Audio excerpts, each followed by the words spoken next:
Hello and welcome back once again to the HR Social Hour Half Hour Podcast. This is episode 168. John and Wendy talk to Gene Hobbs. I'm your host, John.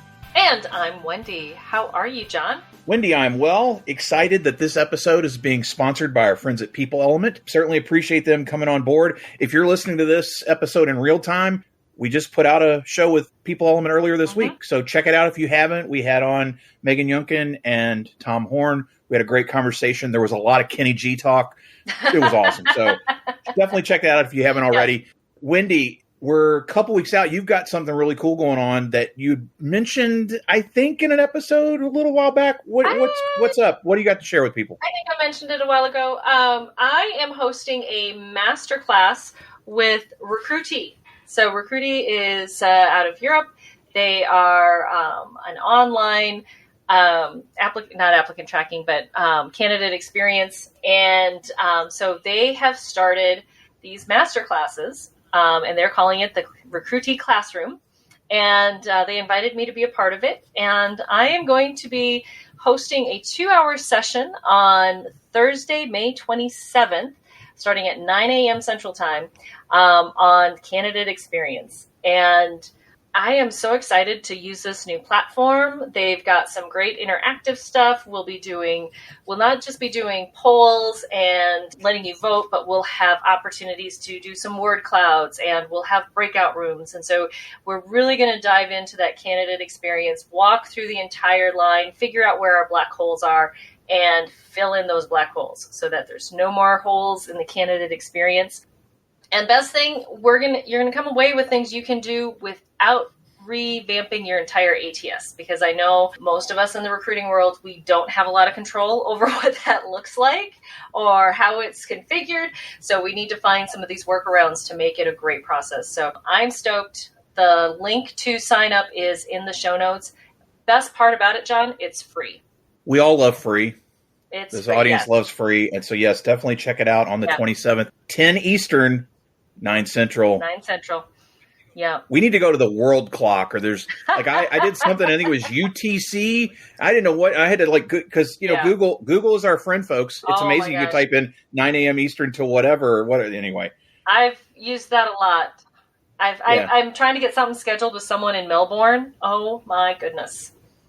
That's hard. Because it's, middle of the night. It's tomorrow already. Yeah, it's tomorrow in Melbourne. It's tomorrow. So be sure to check out that session with Wendy and Recruitee. And check it out. Wendy, we talked a little bit before we got recording, and Gene and I had an opportunity to talk a few weeks ago. I feel like we've known Gene since early on in our journey together. Yeah. And it's hard to believe it's taken this long to get him here. Right. I think this is going to be a fantastic conversation because Gene has got some very unique experiences he's just got a different thing going on than I think most of our listeners have. Yes. Let's make the introduction and get started. So excited to welcome Gene Hobbs to the show. He is the business manager for UNC Health Care Department of Neurosurgery, where he supports day-to-day operations, including the HR functions. This is really his first traditional business role. He started his career in medicine as a hyperbaric technologist, which we'll talk about that a little bit later, at the Duke University Medical Center. From there, he moved to a training and development role as a simulation coordinator for medical education. And he was recruited to be the director of simulation at the University of North Carolina School of Medicine and clinical instructor in the Department of Pediatrics. Gene, so excited to welcome you to the show. Our first question, what is in your glass? It's water. I'm still at work, and we have a training session going on right next door, so still waiting for the bourbon later. You mentioned you have quite a trip planned ahead, so it's probably a good idea to be hydrating now so you're not feeling that tomorrow when you're in the car and driving many, many, many, many miles. Probably. We always ask how you get started. I got to understand, how in the world do you make the transition from hyperbaric technologist to human resources? Like so many, I guess, of the previous folks on the podcast, I kind of fell into it. It seems to be a common theme for many of us. I was working in the hyperbaric chamber, so think about hyperbaric as increased pressure. We were treating things like wounds. The diving side of the world probably is thinking decompression sickness, arterial gas embolism, so different types of medical conditions. But when the simulators, the patient simulators, so these big at the time, that was more or less just large rubber dummies that would breathe, they would pee, they would break. And then my team would volunteer me to go take care of that. I'm not really sure if that was a good thing or a bad thing, but yeah, when the simulators would break, I would have to go fix them. And eventually that turned into an offer for a full-time gig. And that was really my first formal transition into training and development. I didn't really recognize training and development as an HR function at the time. Honestly, didn't recognize that as an HR function until many years later. But that's kind of how I got into it. I think we need to understand a little bit more that hyperbaric technologist. I think there's going to be some questions. So tell us a little bit about that. I actually used to recruit hyperbaric technologists. We did in the respiratory therapy area and all of that. Just give us a short synopsis of that kind of role. I actually came in interested in research. So as an undergrad, I tripped into a skin and scuba diving class. It was PE 226 in my undergrad and loved it. And then I wanted to know more about diving and found out there was a hyperbaric chamber at Duke. And so, wow, okay, that's only 20 miles down the road. I should probably go check that out. Went over, volunteered for a research study, fell in love with it, somehow convinced them that I wasn't a total freak, and they hired me. And so I started doing mainly research with the occasional clinical run. So I'd jump inside the chamber for taking care of patients. And I really enjoyed that. I think looking back, it's probably my most favorite job of all, just because that was really an exciting time in my life. You know, I was 18. I was diving as much as I possibly could, and we were doing really cool research for everything from deep sea work in the current experimental diving unit, kind of U.S. Navy dive tables that's in the revision 7 of the book right now, up to doing some research on getting out into space and the algorithm that they use to get into a spacesuit and do a spacewalk is now based off work that we were part of the team that was researching that at Duke. So it was a really unique time. I got to do some really, really cool stuff, meet some really, really amazing people and good friends that are still friends to this day. I actually just hired one of my best friends as a PhD in our department. I've known her for 27 years and got lucky on that recruitment. That's so cool. Almost an accidental way you just got into hyperbaric technology. Yeah, didn't realize at the time that Duke was the largest civilian facility in the world. I just heard it was a chamber and didn't really think that much of it, and then realized that, oh, wait, like a third of the research that comes out of this group of people, either somebody who was here as a fellow or somebody who came through later. Very interesting community. Very cool. I love it. It's switching gears a little bit. What is the biggest challenge from an HR perspective that you're facing right now? Well, it sounds like you're getting ready to do a talk on it, actually. Recruiting. Get signed up. Recruiting is definitely by far the largest challenge that we have around here right now. We can't seem to put our hands on enough clinicians in general. We're down 3 nurses in one of my clinics right now, all the way to trying to hire. I think we've got 4 MD faculty that we're trying to hire at the time. We got lucky. We just filled our chair role, so that's exciting. Kind of really happy that that's finally come to a conclusion. But that's just the beginning of it. Recruiting by far in medicine everywhere, we just cannot seem to find enough people. Do you guys help with costs for students and that sort of thing to help get them excited about coming to work for you? So there are some decent kind of incentive packages for some of the students at several of the universities around. Everybody kind of fights for their own students, and it's to the point now where the market's really so good almost everywhere that they can pretty much pick where they want to go. There is a little bit of a challenge, in that there's always that group that wants to stay here local, but then they also seem to want like one specific type of medicine, and that may or may not be an option. So that's been a challenge. That's across the board. Every hospital I've ever worked for, trying to talk someone who wants one specialty into, hey, come to med-surg for a little while.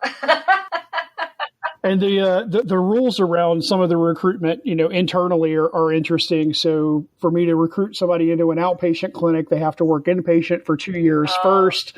Sure. And until we start relaxing some of those opportunities, I don't think we're going to get some folks if from the nursing perspective, if they come in with an associate's in nursing, we're a magnet facility, so we expect them to get a bachelor's within a certain time period. And some people just aren't interested in having to do the extra school.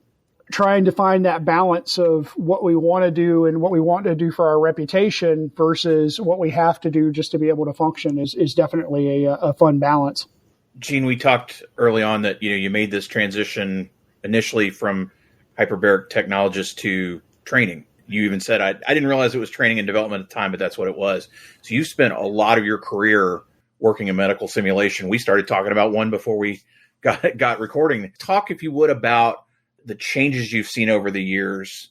And I'm trying to wrap my head around some of the things that you were doing, what you've seen in terms of changes, and where do you see that training headed? Or has it changed that much? I guess I was pretty lucky that when I started, there was really only about 12 of us that were doing this in the world as a full-time job. There were not many hospitals that were recruiting a simulationist, as we sometimes call ourselves. They weren't recruiting simulation folks all the time. Now, every hospital, every educational institution has to have some type of basic simulation program, and it's only grown. 9/11 did a really big boost for healthcare simulation as a whole, because the country realized that we needed to spend some time really digging into what are the resources and how do we respond to that type of mass casualty event. As the world has gone kind of crazy in the last few years with all the mass shootings and everything else, we've recognized that the need is even greater. Right now, while we're recording this is May. This is Stop the Bleed Month. So one of the things that I've done a couple of so far is classes on teaching people how to use pressure and how to use tourniquets as part of that project. It's a pretty good way of really giving back to the community as a whole. And I feel like that's something that, not just during this month, but as an HR professional in general, most of us have had to go through a CPR class at some point in time, kind of forced into that. Let's think about workplace safety in a bigger sense. The little Annie doll that you use for that CPR class is simulation. Simulation can be very simple, all the way up to really highly complex mannequins that are computer controlled, getting more into virtual reality in the last few years. COVID's the next really big event that's pushed simulation in kind of a broader sense, and that now we are looking at ways to do more remote training and having to do things where I sat at home and ran most of the simulations that I assisted with this past year, train a standardized patient to be able to do telemedicine. As that expands, we have to be able to really teach people how to use telemedicine, because that's not something that has been big. So realistically, I think simulation is growing exponentially. Really, in the last year, it's been the biggest jump that I've seen since 9/11. The community as a whole has really come together with COVID and recognizing that everybody's got the same problems, trying to train staff to do things that we've never had to do before. Volume of people who were not ever planning to go work in an ICU that we've now suddenly had to get up to speed on some equipment and get into an ICU. All of those types of things have kind of happened really in the last 14 months or so. Yeah, it's interesting to see all of that movement. I know we moved a lot of people around. And did you have like a formal reskilling program, or was it kind of haphazard? Hey, come work, learn as you work. A little of both. For some of the areas in the hospital, they did manage to get formal reskilling up fairly quickly, especially on the PPE and protective side of things. Some of the other areas, we were scavenging people from anywhere that we could. I actually got redeployed as well. And so we all ended up kind of in some different places than where we normally work. And we all had to learn new things. And for the most part, that ended up being some kind of really quick on the job training.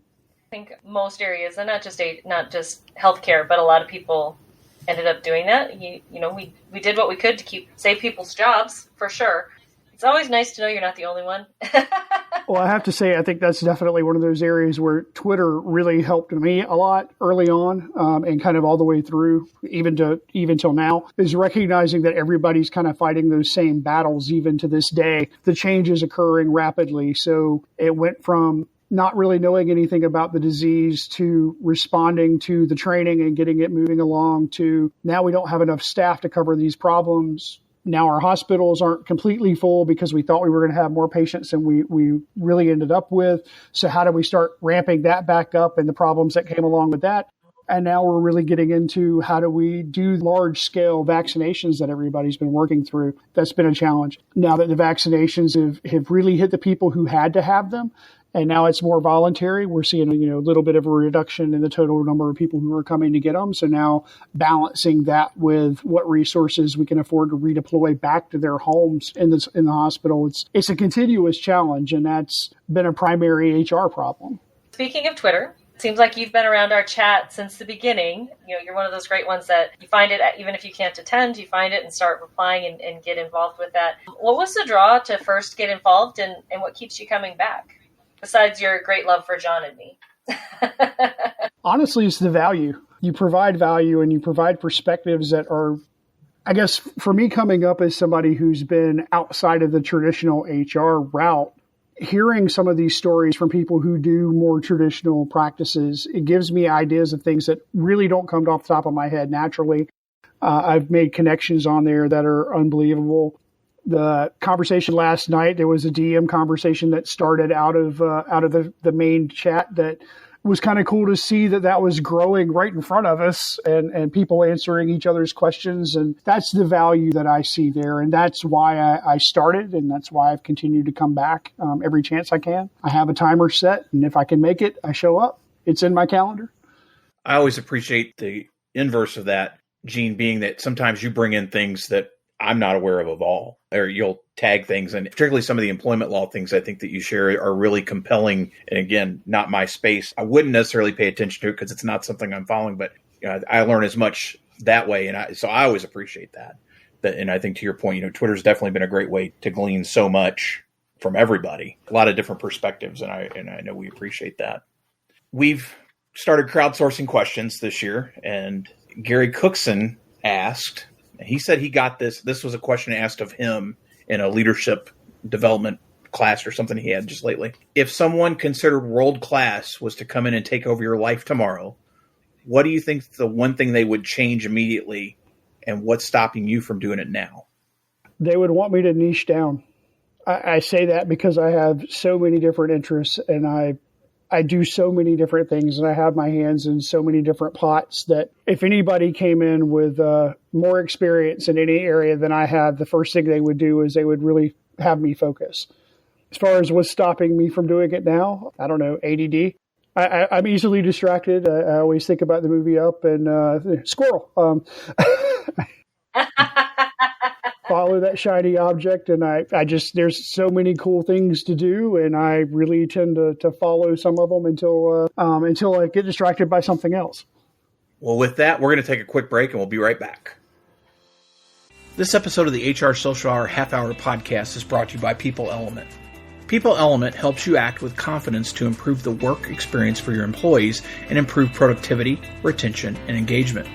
Their flexible, all-in-one employee experience and engagement measurement solution gives you an enduring capability to understand your people and take the right actions to continuously improve the things that matter to the success of your business. People Element is built for your success. To learn more about People Element, visit peopleelement.com. Thanks again to People Element for sponsoring the HR Social Hour Half Hour Podcast. Now, back to the show. And we are back. Gene, it is now time for everyone's favorite part of our show, the half-hour question connection. We already know you didn't dream of going into HR or even hyperbaric technology when you were a child. So what career did you dream of having when you were a child? Commercial diver. I always wanted to take a diving class. I always thought it would be fun to get into the commercial diving world, and sort of pushed me a little bit in the direction that I wanted by taking that class as an undergrad. That was a PE. That was fun. And the next thing I knew, I was biting it off completely, but I had no desire whatsoever to go dive in sewage. There's your line right there. Gene, who's one person you've gained your network in the last year that you think more people should know? So this is a person that I connected with well before the last year, but I really didn't have much contact with this person until this last year. It's Link Butler. And Link is Vice Chancellor of HR here at the University of North Carolina, but he also is Vice Chancellor at another university as well, in an interim role over at North Carolina Central. He has really had a massive challenge on his hands in this last year. And when things have come at us sideways, I've been able to reach out to him and get some really good answers. And he's not really all that active sometimes on the HR side in Twitter, but he's there. And honestly, I had to look because I was curious, and it turns out that John, specifically, you were not connected with him. I'm really thinking that, one, that was unique, and two, as much of a music person as you are, you really need to know Link just because he's also the front man of a Foo Fighters tribute band. Nice. Wow, that's cool. So I found that one and was like, yeah, I've got to make that connection. Well, I look forward to that for sure. That's excellent. That's very, very cool. What's the name of the band? That's a great question. I have to go back and look that up. That's all right. We'll find it later. I wonder if it's some play on one of their songs or something. I want to say it was That's awesome. Joe something. Okay. Yeah, I'll have to look that up. Gene, how do you maintain balance? What means balance? I guess Whatever you want it to be. I guess for me, it always kind of comes back to water. Not just the water that I'm drinking right now, but also scuba diving, kayaking, pretty much anything that's outdoors and around the water. That's where I find my happiness, and that's definitely what I do when I can and what I do for fun. Gene, how do you enjoy giving back to the HR community? Well, Joe Hero is the name of the band, so Okay. now I feel like I've given back. And we're done. The obvious answer, I guess, for me being in training and development for so long, I really like to teach. And so I have an opportunity with just kind of the role that I'm in. We come across a lot of people, and I have the ability to give a step up to some folks. We see students come through who are doing like a master's in health administration. This fall, I'll be teaching an undergraduate class in HR, but just that opportunity to kind of get in on the base level of teaching and trying to mentor people through what may be their formal transition into what I didn't come into formally. We've talked about it already, and that I have some extremely unique experiences in just kind of the way that I entered and the problems that I've had. And I really find it useful to sit down and just bounce ideas off of people who are coming up, and they bring all kinds of unique perspectives to me that they've had exposure to that I never did. What's your favorite movie? Real Genius. If it's on TV, I can't stop. I will drop everything and start watching it. It's terrible. So yeah, 1985, one of Val Kilmer's early movies before Top Gun, and yeah, really like that movie. It's a good one. It's a good one. What do you remember being the first concert you attended? So I was afraid you were going to ask me that, and I have to ask, does Dave Matthews Band at a frat house count as a concert? Sure. Oh my gosh. That's cool. First one that I actually went to was Lollapalooza in 96 at the Rockingham Driveway. But yeah, Dave Matthews Band at a frat house is definitely something that I rank pretty highly up there. That was a unique experience and something that he'll probably never do again. Was this prior to that first album hitting MTV? It was. Yeah. Okay. Wow. Yeah. I got to see Dave Matthews Band. He was in town, must have been 2 years ago now, and our healthcare system, which we are all co-owned by a bank, had him for a special concert just for some of our employees. That's awesome. It was very cool. It had been years and years since I'd seen him, and so that was fun. Last show you binge watched? I'm ashamed to say that I just recently finished watching Game of Thrones. Oh, That was I haven't even started it. So Oh, okay. There you go. That makes me feel a little better. I was starting to think Yeah. I was the only person on the face of the planet who had not seen it. Nope. Gene, I haven't seen it. It's not my cup of tea. I had to laugh when you mentioned Real Genius. That's never been mentioned on this show, surprisingly. So Score. kudos to you on that. Yes. I have a friend that teaches in China, and she shows it to her science classes. These are middle school age students in China, and she's never really talked about what the response is, because I'm sure so much of it has to just be culturally, not just U.S. as opposed to, but also 30 years ago. Right. And, Yeah, anyhow, it's a unique movie. it's one of those I'm surprised hasn't ever been mentioned here in 3.5 years too. doing it, but Yeah. you're the first person to bring that up, so kudos to you. You've talked a bit about water stuff and diving or kayaking and what have you. What's a hobby or something else you really like to do that may surprise people?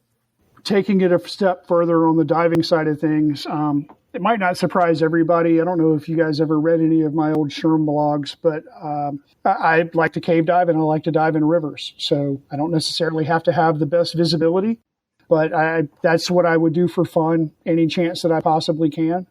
Occasionally drive up, John, in your direction, just because the Meharon River up there has some really nice fossils in it, right there along the Virginia-North Carolina border.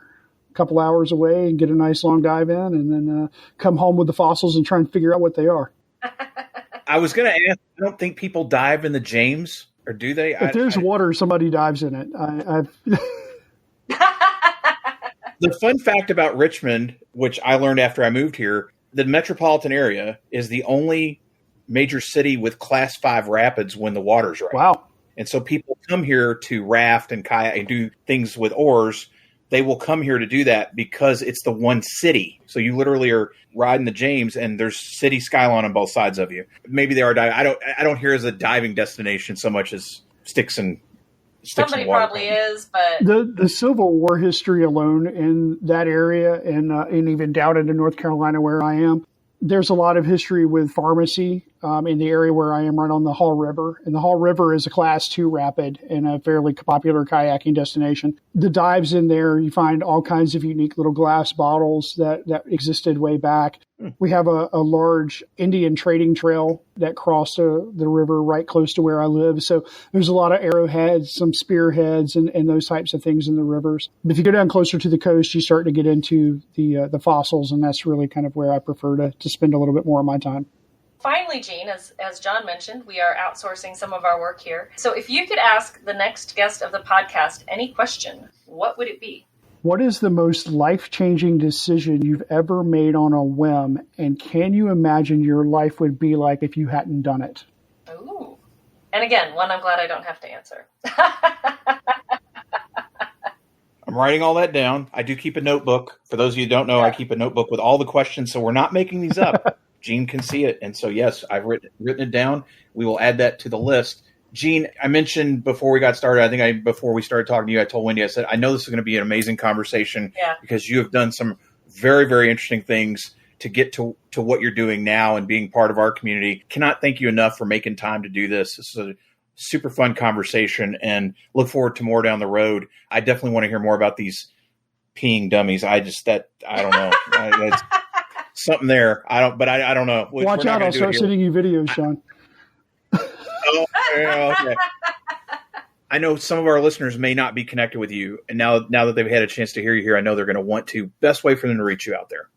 I am Gene_Hobbs on Twitter, or just Gene Hobbs on LinkedIn. We will have both in the show notes. And then Wendy, how about you? Best way for listeners to find you out there. Best way is on my blog, mydailyjourney.com, daily D as in dog, AILEY. And, of course, the second and fourth Sunday of each month, you will find me on Twitter as part of our twice monthly Twitter chat. How about you, John? Once again, want to thank People Element for sponsoring this episode in the month. Again, if you haven't checked out their episode with us yet, please do. As for me, johnthurman.com for all things John Thurman, and for the show, hrsocialhourpodcast.podbean.com. Follow whatever platform you're on. Follow, share, spread the good word. We always appreciate that. International listeners, we just had an international month in April. You heard it. We know you're listening because I'm seeing more countries each month. Not new countries necessarily. We are in 215 countries now, which is, Wendy, I don't know about you. Never would have dreamed that.